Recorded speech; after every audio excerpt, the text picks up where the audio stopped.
2002க்கு அப்புறம் இது முதல் தேர்தல். எல்லாமே நடக்கும். ஆனா, உங்களோட தாயார் இல்ல. ஒவ்வொரு தேர்தல் அப்பவும் நீங்க அவங்க கால்ல விழப் போவீங்க. விஷயம் என்னன்னா, முதல்ல நான் அரசியலுக்குள்ளலாம் எதுவுமே இல்ல.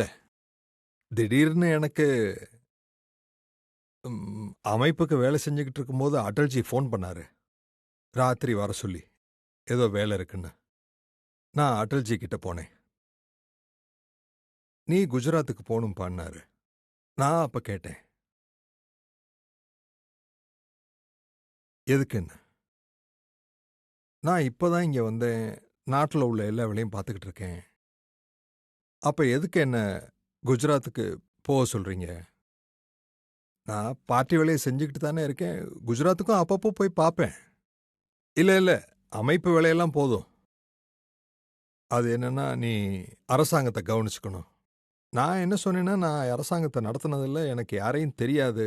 நான் போலீஸ் ஸ்டேஷனுக்கு கூட போனதில்ல. என்ன பண்ணுவேன்னு. அதனால நான் மறுத்துட்டேன். மறுநாள் 8 மணிக்கு அட்வானிஜி ஃபோன் பண்ணாரு.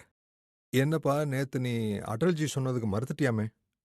நான் என்ன சொன்னேன்னா, அவர் எதுக்கு கூப்பிட்டாருன்னு எனக்கு தெரியலேன்னேன். அவர் என்ன சொன்னார்னா, நீ ஒரு தடவை இங்க வா, பேசலான்னாரு. நான் அட்வானிஜி வீட்டுக்கு போனேன். அவர் என்ன சொன்னார்னா, எல்லாருமே சேர்ந்து ரொம்ப நாளா டிஸ்கஸ் பண்ணாங்க. அப்புறம் இது எல்லாருடைய கருத்தும் இதுதான். கேஷ்பாயோடைய கருத்து நரேன்பாய் அனுப்பணுங்கிறது. அதனால நீங்க போகணும். அப்புறம் நான் அடல்ஜிக்கு ஃபோன் பண்ணி நான் வர்றேன்னு சொல்லிட்டேன். போனதும் சொன்னேன், சாரி நேத்திக்கு நான் அப்படி சொன்ன விதம் சரியில்லைன்னு சொன்னேன். பார்ட்டி என்ன சொல்லுதோ அதை நான் செய்வேன்னு சொன்னேன். அப்புறம் நான் குஜராத்துக்கு போனேன். முதல்ல நான் எங்க அம்மாவை தான் சந்திக்க போனேன். ம். அம்மா கிட்ட நான் என்ன சொன்னேன்னா, அம்மா நான் இத இத நினைச்சு கூட பார்க்கல. என்னோட உலகமே வேற. இப்ப நான் குஜராத்துக்கு திரும்பி வரப்போறேன்னு. அப்படியா கண்ணா நீ குஜராத்துக்கு வரப்போறியான்னு கேட்டாங்க. பரவாயில்ல, நல்ல விஷயம். அவங்களோட சந்தோஷம் இதுதான். நீங்க அவங்க கிட்டயே பக்கத்துல இருக்கிறது. அவங்க என்ன பார்த்ததும் 2 விஷயம் சொன்னாங்க. இங்க பார்ப்பா, ஏழைங்க மேல அக்கறை காட்டணும். அப்புறம் 2வது, குஜராத்தில லஞ்சத்தை லாச்சுன்னு சொல்லுவாங்க. என்னைக்கும் லஞ்சத்தை வாங்காத. அந்த சமயத்துல டைம்ஸ் ஆஃப் இந்தியால இது வந்துச்சு. ஸோ இது ஸோ என்னோட ரிலேஷன்ஷிப் எஸ்டாப்ளிஷ் ஆனதுக்கப்புறம் நான் எப்பவும் கட் ஆஃப் வெளியில தான் இருப்பேன். அப்புறம் நான் முதல் முறையா பதிவு செய்ய போனப்போ, அப்போ நான் அம்மா காலை தொட்டு கும்பிட்டு போலான்னு நினைச்சேன். அப்போ எங்க அண்ணன் வீட்டுக்கு போனேன். அம்மா எனக்கு தேன் கொடுத்தாங்க. அப்பையிலிருந்து நான் எத்தனை பதிவுகள் பண்ணியிருக்கேனோ, அத்தனை பதிவுகளுக்கு முன்னாடியும் நான் அம்மா காலை தொட்டு கும்பிட போனேன். அப்புறம் பதிவு பண்ணேன். அம்மா எனக்கு தேன் கொடுப்பாங்க. இதுதான் என்னுடைய வாழ்க்கையுடைய முதல் தேர்தல். நான் அம்மா காலை தொடாம போய்கிட்டு இருக்கேன். ஆனா என் மனசுல ஒரு உணர்வு கூட வருது.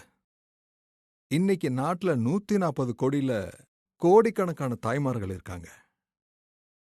அவங்க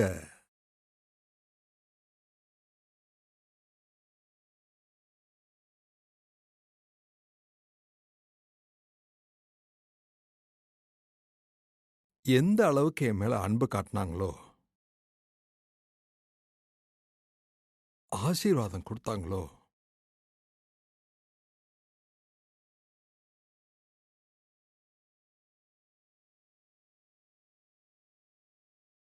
அவங்க எல்லாரையும் வணங்கிட்டு அதுக்கப்புறம் கங்கா தாய் இருக்காங்க. கங்கா தாய். கங்கா தாய் இருக்காங்க. குறை இருக்கதான் செய்யுது. ஆனா பார்த்துக்கிட்டு தான் இருக்கேன். கோடிக்கணக்கான தாய்மார்கள். ஒருவேளை